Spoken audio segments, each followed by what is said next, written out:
Cultural ফেসিস্টরা তারা এখন পর্যন্ত বিভিন্ন জায়গায় ষড়যন্ত্র এবং চক্রান্ত করছে।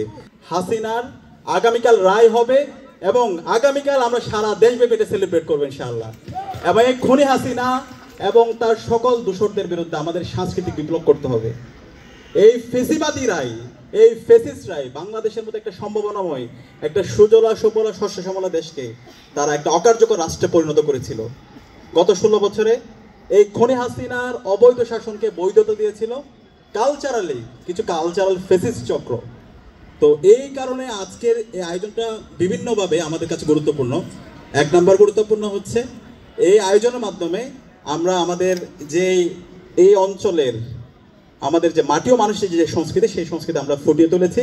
একই সাথে আমাদের এই আয়োজনে আমরা এই খুনি হাসিনা ফেসিস্টের বিরুদ্ধে আমাদের কথা, আমাদের কবিতা আবৃত্তি, আমাদের গান, আমাদের সংস্কৃতির চর্চা তার মধ্যে আমরা সেগুলো নিয়ে এসেছি।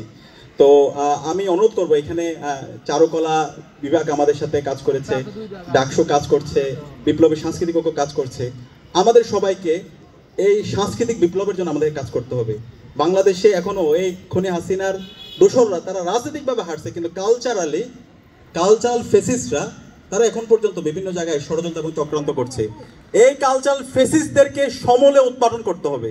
এটা যদি আমরা করতে না পারি তাহলে এই অঞ্চল মানুষের মুক্তি নাই। বাংলাদেশে যদি আবার কখনো সংকট তৈরি হয় সেটাই কালচারাল ফেসিস্টরাই করবে। সুতরাং এই খুনি হাসিনাকে যারা 16 বছর তার গোম খুন আয়নাগরকে টিকিয়ে রাখতে যারা সহযোগিতা করেছে, যারা ফেসিস্ট হতে তাকে সহযোগিতা করেছে, তাদের এই বাংলাদেশ আর কোনো স্থান হবে না।